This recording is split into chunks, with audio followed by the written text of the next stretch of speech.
んにちは。日本語教師の鈴木です。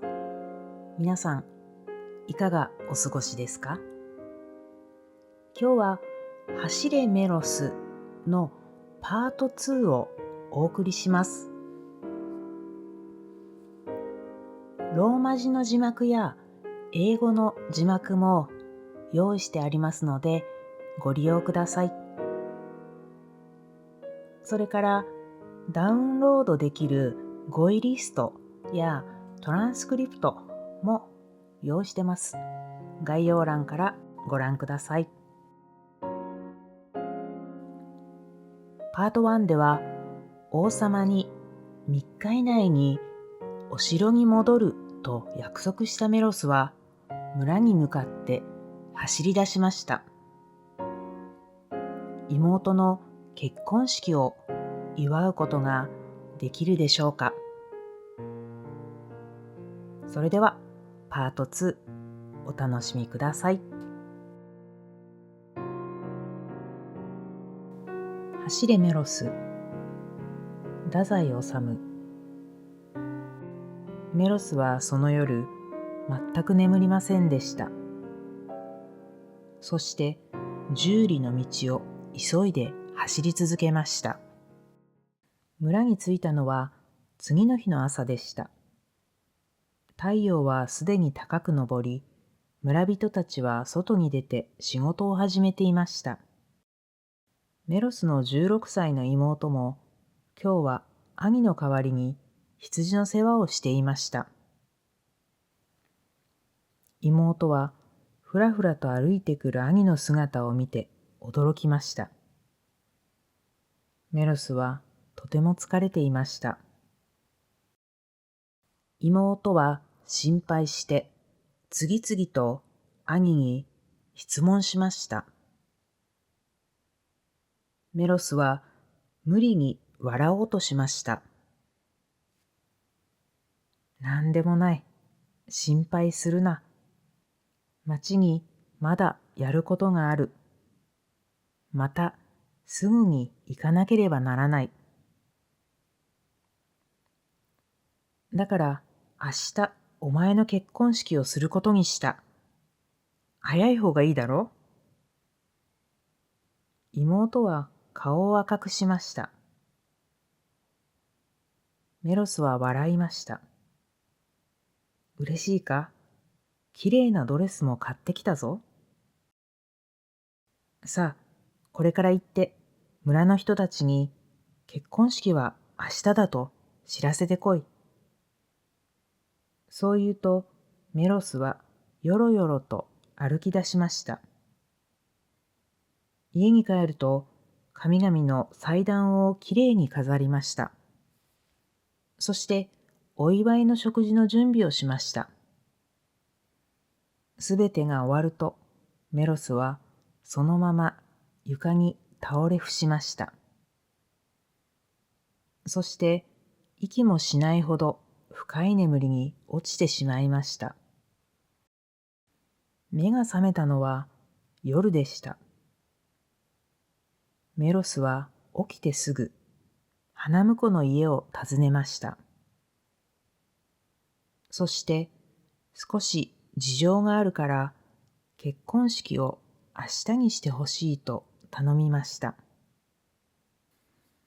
しかし羊飼いをしている花婿は驚いて言いました。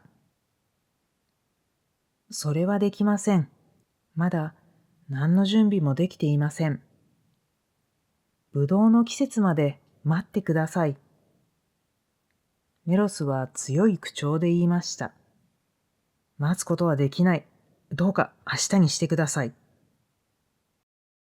しかし、花婿も強い意志を持っていました。それは無理です。なかなか話がまとまりませんでした。二人は夜明けまで話し合いました。そして、やっとメロスは花婿を説得できました。結婚式は真昼に行われました。新郎と新婦が神々への宣誓が終わったとき、空に黒い雲が広がりました。そして、ぽつりぽつりと雨が降り始めました。やがて雨はだんだんひどくなり、土砂降りになりました。お祝いに来ていた村人たちは、なんだか悪いことが起こる気がしました。しかし、それでも気持ちを明るくしようとしました。家の中はむんむんと蒸し暑かったのですが、みんなで明るく歌を歌い、手を叩きました。メロスも顔いっぱいに嬉しそうな表情を浮かべました。そしてしばらくの間、王との約束も忘れていました。お祝いの席は夜になってますます賑やかになりました。人々は外の大雨のことを全く気にしなくなりました。メロスは一生このままここにいたいと思いました。そしてこの優しい人たちとずっと一緒に暮らしていきたいと思いました。しかし自分の体はもう自分のものではありません。好きなようにすることはできませんでした。メロスは自分の気持ちを抑えて、ついに出発することを決めました。明日の日没までにはまだ十分時間があります。少しだけ寝てからすぐに出発しようと考えました。その頃には雨も弱くなっているはずです。メロスはできるだけ長くこの家にいたいと思いました。メロスほどの男でも未練が残る気持ちはありました。メロスは幸せそうにしている花嫁に近づきました。そして静かに言いました。おめでとう。私はとても疲れたからそろそろ寝かせてもらうよ。目が覚めたらすぐに町に出かける。大切な用事があるんだ。私がいなくてももうお前には優しい夫がいる。だから決して寂しく思うことはない。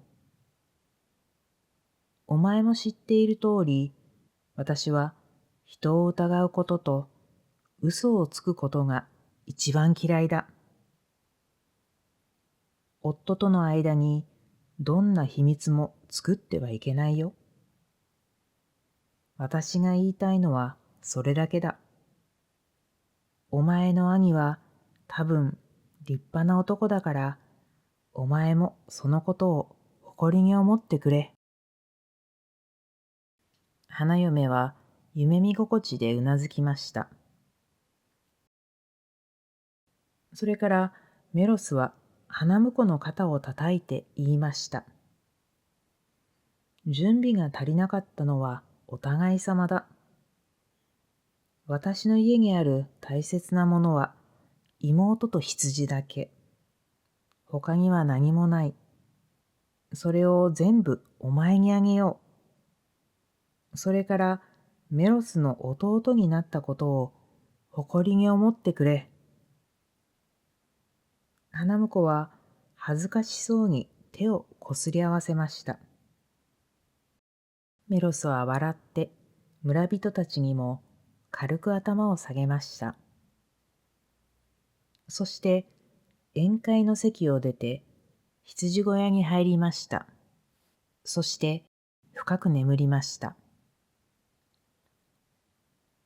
メロスが目を覚ましたのは次の日の朝早くでした。外はまだ薄暗く静かでした。メロスはハッとして飛び起きました。そして自分に言い聞かせました。しまった。寝すぎたか？いや、大丈夫だ。今すぐ出発すれば約束の時間には十分間に合う。今日は必ずあの王に見せてやろう。人は正直で信じる心を持っていることを。そして笑って貼り付けの台に登ってやる。メロスは落ち着いて準備を始めました。外を見ると雨は少し弱くなっていました。身支度が終わるとメロスは大きく両腕を振りました。そして雨の中へ飛び出しました。矢のように速く走り始めました。私は今日の夜処刑される。そのために走るのだ。身代わりになった友を助けるために走るのだ。王の悪い心を打ち破るために走るのだ。走らなければならない。そして私はこの世を去る。若い頃から大切にしてきた誇りを守るために。さよなら、ふるさと。若いメロスにとっては辛いことでした。何度も立ち止まりそうになりました。しかし、大きな声で、えい、えい、と叫びながら自分を励まして走り続けました。村を出て野原を横切り、森を抜けました。隣の村に着いた頃には、雨はすっかり止んでいました。太陽が高く昇り、だんだん暑くなってきました。メロスは額の汗を拳で拭いました。ここまで来ればもう大丈夫だ。ふるさとへの未練はもうない。妹たちはきっと幸せな夫婦になるだろう。私にはもう何も心配はない。まっすぐ王様の城に行き着くだけでいい。そんなに急ぐ必要もない。メロスは持ち前ののんきな性格を取り戻しました。そしていい声で歌を口ずさみながら歩き始めました。メロスはぶらぶら歩いて進みました。2里、3里と歩き、そろそろ道の半分まで来た頃でした。突然、大きな災難が降りかかりました。メロスの足が急に止まりました。一体何が起こったのでしょうか。パート3をお楽しみに。